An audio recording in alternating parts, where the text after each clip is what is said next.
Islamic বোরকা house. এখানে সকল ধরনের বোরকা পাওয়া যায়। এখানে চেরি কাপড়ের বোরকা পাওয়া যায়। এখানে জাফরান ফেব্রিক্সের বোরকা পাওয়া যায়। এছাড়াও চুমকিওয়ালা, পাথরওয়ালা বিভিন্ন আইটেমের বোরকা পাওয়া যায়।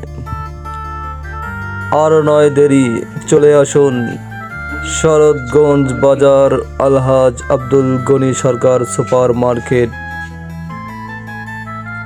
এখানে ফেব্রিক্স পাওয়া যায়, বিভিন্ন ধরনের হিজাব পাওয়া যায়, নেকাব পাওয়া যায়। এছাড়াও রয়েছে বিভিন্ন ধরনের কালারিং ফেব্রিক্সের বোরকা এবং হিজাব।